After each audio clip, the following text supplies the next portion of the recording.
শুরু হচ্ছে ম্যাগাজিন অনুষ্ঠান দর্পণ।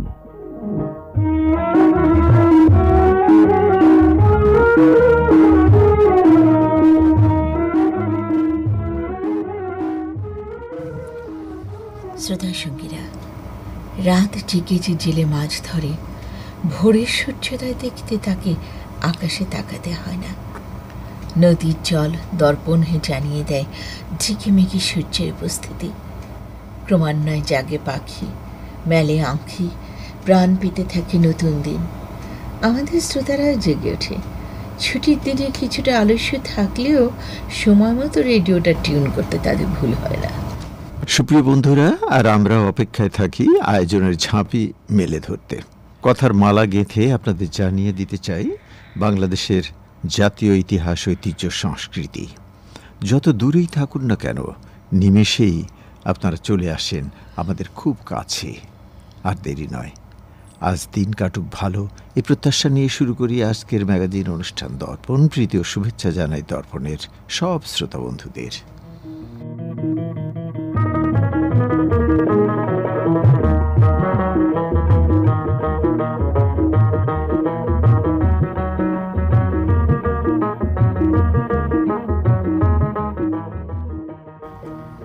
শ্রোতা সঙ্গীরা, দর্পণে আজকে আয়োজনে আপনাদের সাথে আছি আমি রৌনক জাহান আর শেখ শফি আহমেদ। একটা ম্যাগাজিন অনুষ্ঠান মানে নেপথ্যে রয়েছেন আরও অনেক কারিগর। সময় মতো পরিচয় হবে তাদের সাথেও। এখন বরং জানিয়ে দেয় কী কী থাকছে আজকের দর্পণে। সময়ের পাতায় এই দিনে ঘটে যাওয়া ঐতিহাসিক ঘটনার তথ্য নিয়ে রয়েছে এই দিনেই দেশের ঐতিহ্যবাহী খাবার উৎপত্তি, ইতিহাস, খাবারের জনপ্রিয়তা বর্ণনা পাবেন রসনার স্বাদ কাহনে। বাংলাদেশের বিখ্যাত শিক্ষা প্রতিষ্ঠান সম্পর্কে শুনবেন ক্যাম্পাস কথা পর্বে। থাকছে পথটালাপ, এছাড়াও দেশের গান।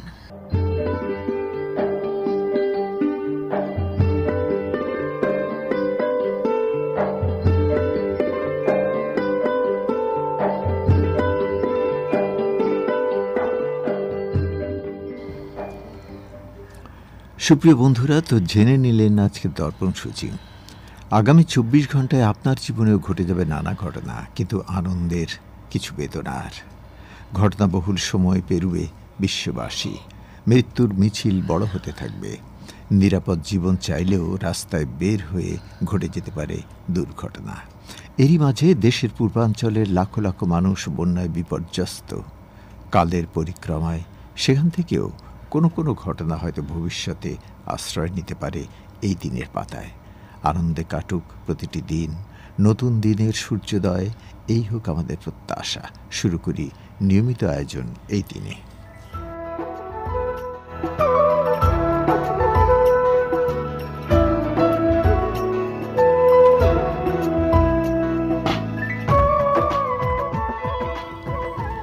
প্যালেস্টাইনে নিগৃহীত মানসিকতা প্রসঙ্গ এলে আমরা কার কথা মনে করি? ইয়াসির আরাফাতের কথা। এবং এই ইয়াসির আরাফাতের কথা প্রসঙ্গে শুরু করছি এই দিনে। 1929 সালে 24শে আগস্ট এই দিনে জন্মগ্রহণ করেন মোহাম্মদ আব্দুল রহমান আব্দুল রৌফ আরাফাত আল কুদওয়া আল হুসেইনি ইয়াসির আরাফাত নামে, যাকে আমরা সবাই চিনি। প্যালেস্টাইন লিবারেশন অর্গানাইজেশন বা পিএলও চেয়ারম্যান হিসেবে ইয়াসির আরাফাত ইসরায়েলি দখলদারির বিরুদ্ধে সারাটা জীবন সংগ্রাম করে গেছেন। 1994 সালে ইয়াসির আরাফাত অসলো শান্তি চুক্তি যেন আইজাক রবিন ও শিমন পেরেজের সাথে একত্রে নোবেল শান্তি পুরস্কার লাভ করলেও তার সেই আরাধ্য শান্তির খোঁজে আজও প্যালেস্টাইনের মানুষ সংগ্রাম করে যাচ্ছে। বাংলা সাহিত্যের কিংবদন্তি কণ্ঠশিল্পী ও সঙ্গীত পরিচালক, বাংলা সঙ্গীতের কৃষ্ণচন্দ্র দে 1893 সালের আজকের দিনে ভারতের পশ্চিমবঙ্গে জন্মগ্রহণ করেন। প্রিয় শ্রোতা, আজ আপনাদের যাদের জন্মদিন, সবাইকে দর্পণ অনুষ্ঠানের পক্ষ থেকে জন্মদিনের অনেক অনেক শুভেচ্ছা, অভিনন্দন, শুভ জন্মদিন।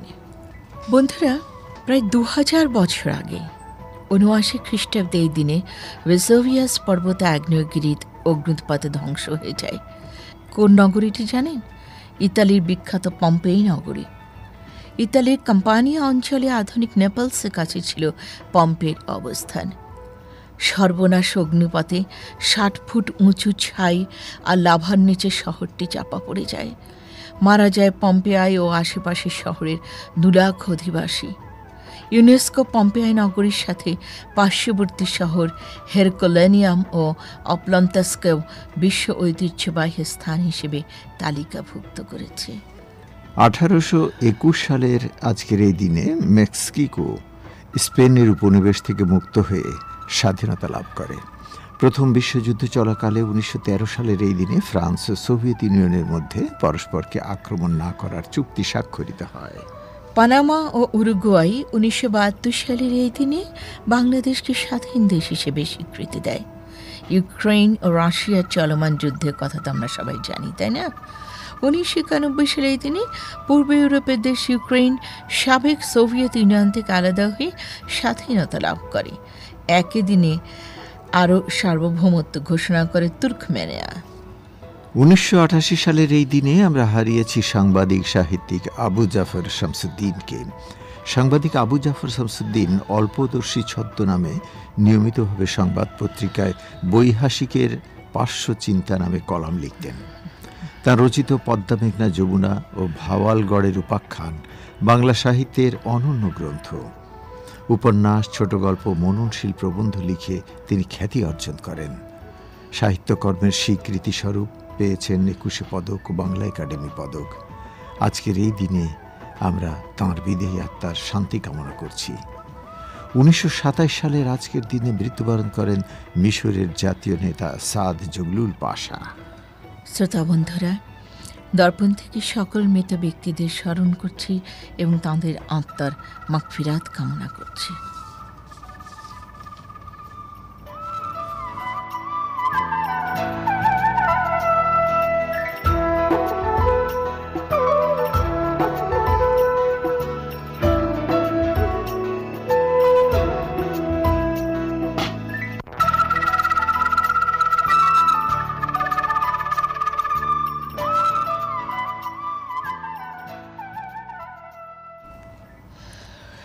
সুপ্রিয় বন্ধুরা, বাঙালির রসনা বিলাস কার না জানা।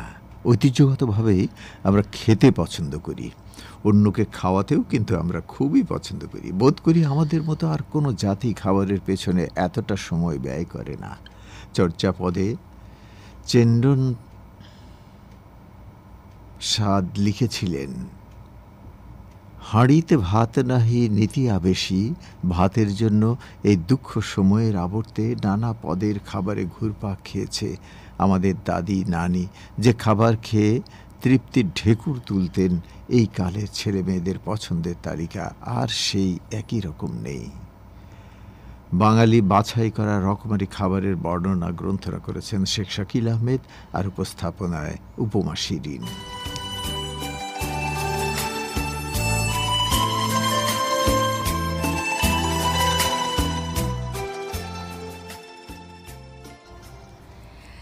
শ্রোতা বন্ধু, জ্যৈষ্ঠ আষাঢ়ে কাঁচা তালের শ্বাস মানুষের প্রিয় খাবার। আর ভাদ্র মাসে তাল গাছের তলায় গেলেই পাকা তালের সুবাসে মন জুড়িয়ে আসে। ভাদ্র মাসে তাল পাকতে শুরু করলে গাছতলায় মৌম গন্ধে ভরে ওঠে। পাকা তালে তৈরি হয় নানা রকমের মুখরোচক খাবার। ভাদ্র মাসের শুরুর দিকে গ্রামের বাড়িতে তালের পিঠা বানানোর ধুম পড়ে যায়। শুধু তালের ভাজা পিঠাই নয়, তালের রুটি, তালের চুষি, তালের বড়া ও তাল তত্ত্বসহ বাহারি পিঠা বানানো হয়। পুষ্টিগুণে সমৃদ্ধ পাকা তালে আছে vitamin A, B, C, zinc, potassium, iron, calcium সহ আরও অনেক খনিজ উপাদান। এর সঙ্গে আরও আছে অ্যান্টিঅক্সিডেন্ট ও অ্যান্টি ইনফ্লামেটরি উপাদান। আষাঢ় শ্রাবণ পেরিয়ে এখন ভাদ্র মাসে তালের রাজত্ব। বাজারে এখন পাকা তাল যেন বাঙালিকে আকর্ষণ করছে তালের নানা রকম খাবারের স্বাদে। প্রিয় শ্রোতা বন্ধুরা, কেমন আছেন আপনারা? বাংলাদেশ বেতার ঢাকা কেন্দ্র থেকে প্রচারিত প্রিয় দর্পণ ম্যাগাজিনে আবারও আমন্ত্রণ রসনার স্বাদ কাহনে। আজ আপনাদের পাকা তালের স্বাদে রসনা তৃপ্তি মেটাবো। বন্ধুরা, রসনার স্বাদ কাহনে আজ আপনাদের জন্য এনেছি গ্রাম বাংলার ঐতিহাসিক তাল ও তালের পিঠা। হ্যাঁ, আজ আয়োজনে থাকছে তালের বড়া। নিশ্চয়ই ভোজনবিলাসীদের জিভে জল চলে এসেছে। চলুন তাহলে দারুণ মজাদার এই তালের বড়া বানানোর প্রক্রিয়াটি আমরা জেনে নেই।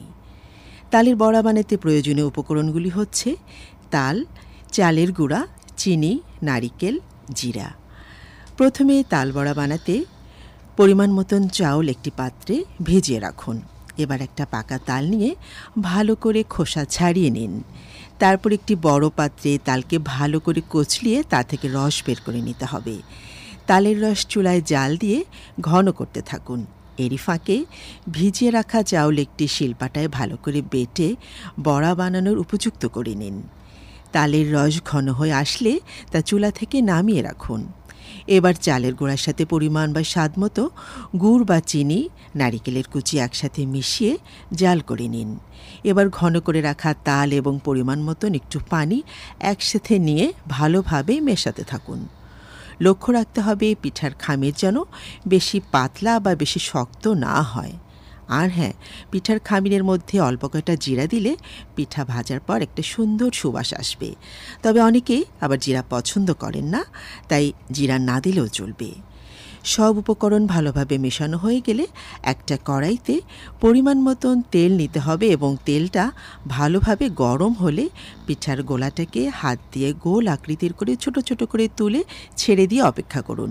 পিঠা যতক্ষণ না লাল বর্ণ ধারণ করে ততক্ষণ অপেক্ষা করুন। তারপর যখন পিঠা লালচে ভাব হবে তখন বুঝবেন পিঠা হয়ে আসছে। তারপর পিঠা তেল থেকে উঠিয়ে নিন আর গরম গরম উপভোগ করুন সুস্বাদু ঐতিহাসিক তালবড়া পিঠা। প্রিয় শ্রোতা, রসনার স্বাদ কাহন আজ এ পর্যন্তই। আগামী দিন আবারও রসনার জন্য অন্য কোনো মজাদার খাবারের স্বাদ নিয়ে চলে আসব।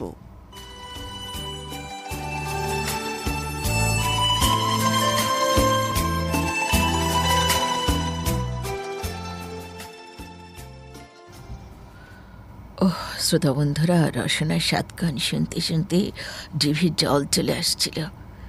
আজ ছুটির দিনে প্রিয়জনদের জন্য আপনি তৈরি করতে পারেন মজার কোনো খাবার। আর খাবারের ঘ্রাণে বাসায় অতিথি এলে তো কথাই নেই, খাওয়ার সাথে সাথে জম্পেশ আড্ডাটা হয়ে যাবে, তাই না? এই যে অতিথি আপ্যায়ন, জম্পেশ আড্ডা, এসব আজ নগর জীবনে ব্যস্ত মানুষের কাছে দুর্লভ অভিজ্ঞতা। সন্তান আর বাবা মা নিয়ে গড়া একাক পরিবারগুলো তাদের বাবা মা, দাদি, নানি, চাচা চাচির খবর রাখে বড়জোর মোবাইলে। ফ্ল্যাট বাড়িতে এতগুলো পরিবার, কিন্তু কেউ কারো খবর রাখে না। এসব জানতে হলে চলে যেতে হবে গ্রামে। তাই তো ঈদের ছুটিতে পুজো পার্বণে রাস্তায় দীর্ঘ যানজট হয়, মানুষ ছুটে যায় নারীর টানে। আমাদের এবারে আয়োজন সূচিতে রয়েছে বাংলাদেশের বিখ্যাত বিশ্ববিদ্যালয়, বিভিন্ন শিক্ষা প্রতিষ্ঠানের পরিচিতি পর্ব, ক্যাম্পাস কথা। গ্রন্থনায় H.M. জালাল আর উপস্থাপনায় হাসিবুল আলম বজ্র।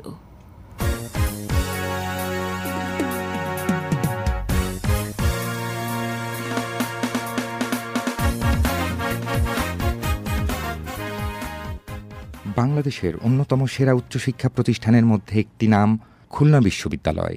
মানসম্মত শিক্ষা প্রদান, উচ্চতর গবেষণার মাধ্যমে নতুন জ্ঞানের দ্বারোন্মোচন এবং জ্ঞানভিত্তিক সমাজ প্রতিষ্ঠায় অবদান রাখার লক্ষ্য নিয়ে 1987 সালে দেশের নবম বিশ্ববিদ্যালয় হিসেবে খুলনা বিশ্ববিদ্যালয় প্রতিষ্ঠা করা হয়। 37 বছরের পথ চলায় বিশ্ববিদ্যালয়টি দেশীয় ও আন্তর্জাতিক অঙ্গনে একটি সুপরিচিত শিক্ষা প্রতিষ্ঠান হিসেবে নিজেকে প্রতিষ্ঠিত করতে সক্ষম হয়েছে। খুলনা বিশ্ববিদ্যালয় দেশের দক্ষিণাঞ্চলীয় শহর খুলনাতে অবস্থিত।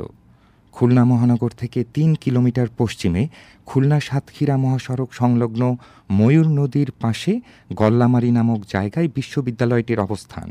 এর মোট আয়তন প্রায় 102 একর। এবার জেনে নেওয়া যাক খুলনা বিশ্ববিদ্যালয় প্রতিষ্ঠার সংক্ষিপ্ত ইতিহাস। 1979 সালে সরকার খুলনায় একটি বিশ্ববিদ্যালয় প্রতিষ্ঠার প্রাথমিক সিদ্ধান্ত গ্রহণ করে। 1987 সালের 4 জানুয়ারি খুলনা বিশ্ববিদ্যালয় প্রতিষ্ঠার গেজেট প্রকাশিত হয়।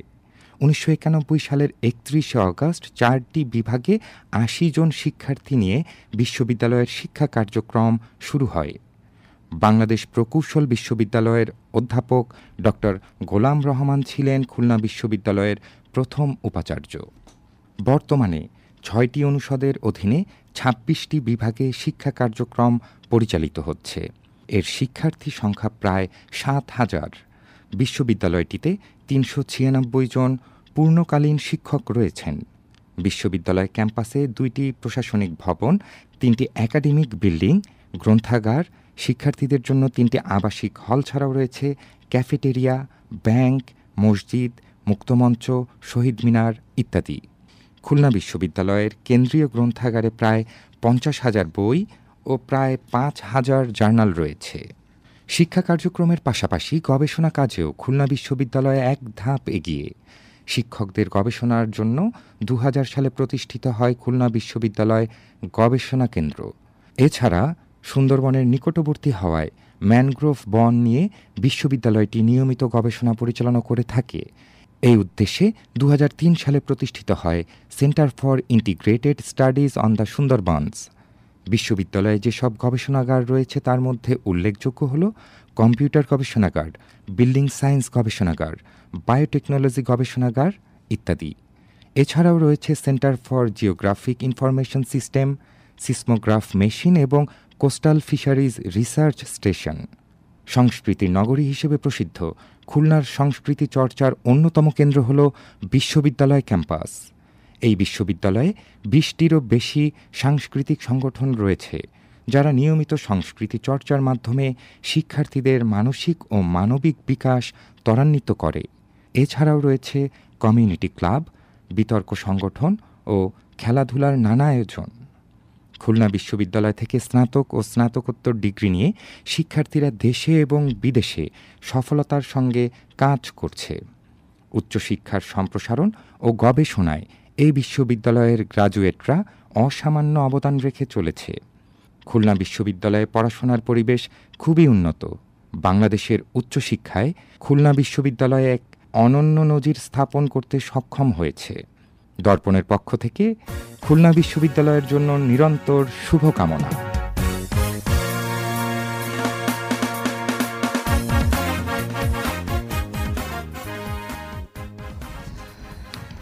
প্রিয় শ্রোতা, এতক্ষণ আপনারা ক্যাম্পাস কথা পর্বে শুনছিলেন খুলনা বিশ্ববিদ্যালয়ের ইতিহাস। বন্ধুরা, আজও আমাদের আপনারা মনে রেখেছেন সেই পুরনো দিনের মতো। আজও আপনারা দর্পণের কাছে আপনাদের মনের কথা, অন্তরের কথা জানিয়ে চিঠি লিখেছেন। আপনাদের লেখা পেয়ে, চিঠি পড়ে আমরা বিমোহিত হই। সেরকম কয়েকটা চিঠি নিয়ে আমরা হাজির হয়েছি আপনাদের সামনে। দেরি না করে শুরু করে দিই। চলুন দেখা যাক আপনাদের জন্য পত্রালাপ পর্বে আজকে কি কোত্থেকে লিখে পাঠিয়েছেন।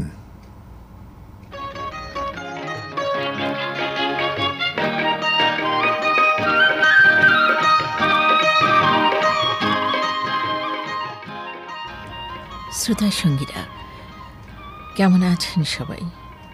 জানি বাংলাদেশে কিছু কিছু অঞ্চলে বন্যা ভয়াবহ আকার ধারণ করাতে অনেক অঞ্চলে মানুষই ভালো নেই। তারপরও আমরা একে অপরের পাশে দাঁড়াবো। সরকার তো আছেনই, আমাদেরও যেতে হবে বিভিন্ন জায়গায়, বিভিন্ন প্রান্তে গিয়ে তাদেরকে সহায়তা করতে হবে।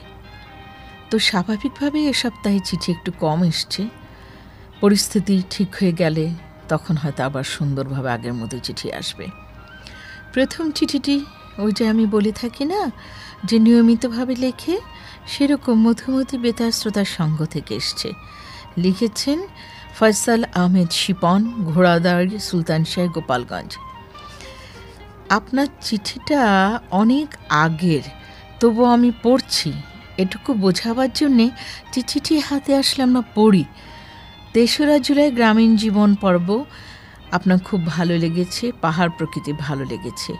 অভিনেত্রী রোকেয়া প্রাচীর সাক্ষাৎকার প্রচারের অনুরোধ করেছেন, অনুরোধটি আমাদের বিবেচনায় রইল। এবারে পরের চিঠিতে যাব, তবে তার আগে দু একটি কথা বলি। যে রনক যে কথাগুলো নিয়ে শুরু করেছিলেন, যে বানভাসী মানুষের পাশে দাঁড়ানো আজ আমাদের একান্ত কর্তব্য হয়ে দাঁড়িয়েছে। আমরা যেসব দৃশ্য বন্যা কবলিত এলাকাগুলোয় দেখছি, তাতে আর বসে থাকার সময় আমাদের নেই, তাই না রনক? তা তো অবশ্যই।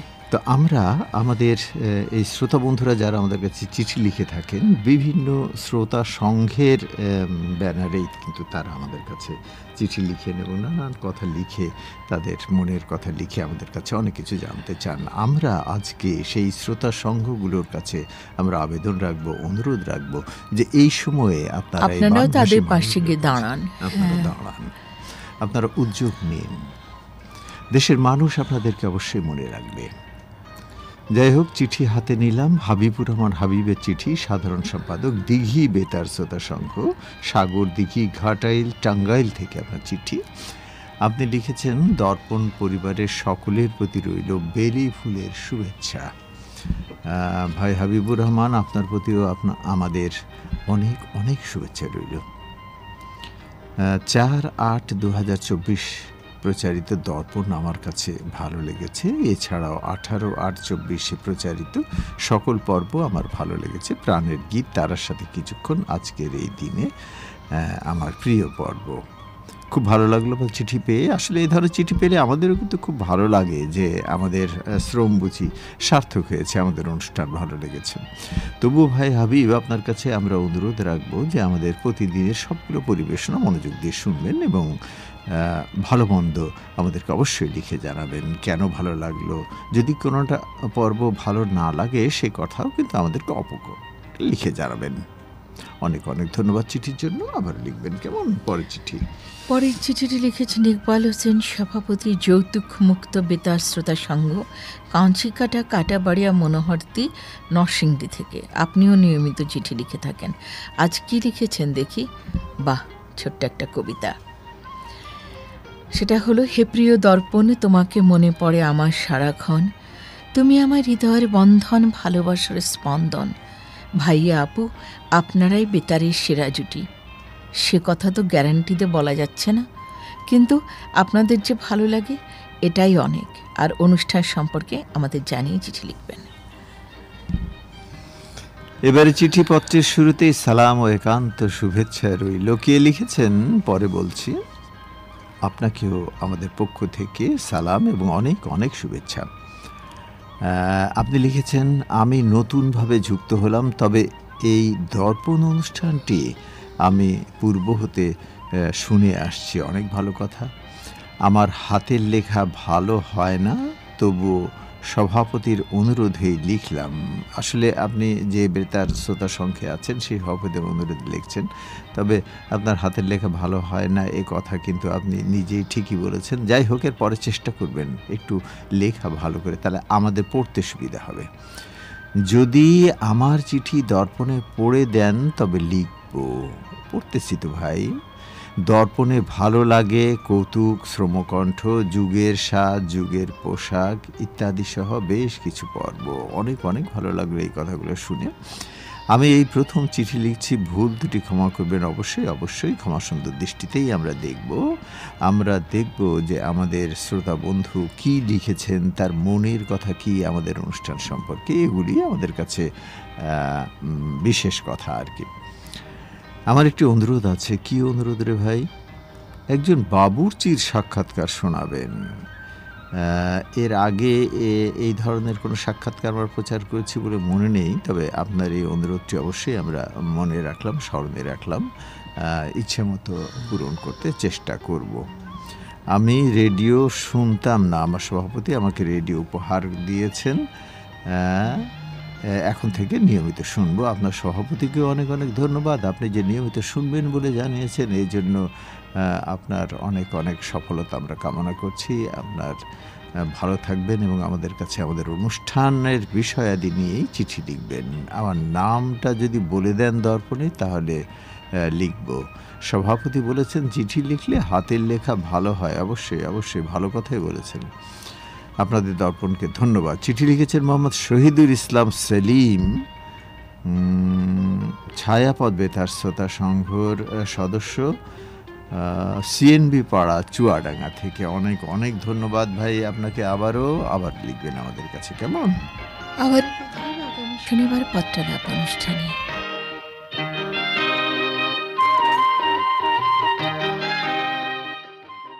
শ্রোতা সঙ্গীরা, শুনছেন ম্যাগাজিন অনুষ্ঠান দর্পণ, প্রচারিত হচ্ছে বাংলাদেশ বেতার ঢাকা থেকে। বন্ধুরা, দেশে প্রাচীনতম ইলেকট্রনিক গণমাধ্যম বাংলাদেশ বেতার দীর্ঘ পথ পরিক্রমায় নানা চড়াই উতরাই পেরিয়ে আজকের অবস্থানে এসেছে। সময়ের পরিক্রমায় প্রযুক্তির অগ্রগতি হয়েছে।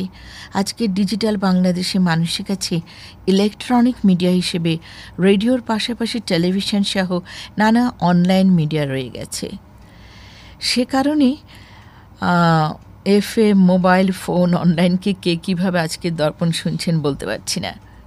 বন্ধুরা, উল্লেখযোগ্য বিষয় হচ্ছে এবারে 2024 আগস্ট মাস ছিল একেবারেই অন্যরকম।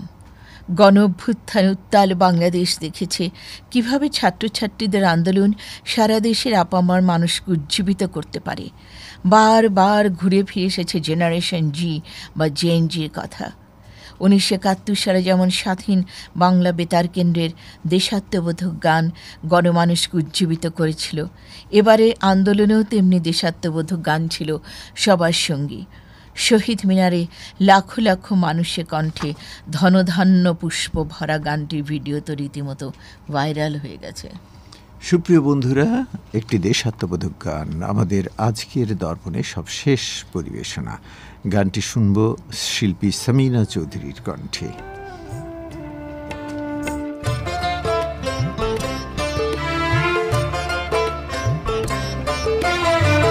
যত দূরে যেখানে যাই তোমাকেই মাগো শুধু কাছে পাই। যত দূরে যেখানে যাই তোমাকেই মাগো শুধু কাছে পাই। জননী জন্মভূমি তুমি ছাড়া এ জীবনে কোনো কিছু নাই। জননী জন্মভূমি তুমি ছাড়া এ জীবনে কোনো কিছু নাই। যত দূরে যেখানে যাই তোমাকেই মাগো শুধু কাছে পাই।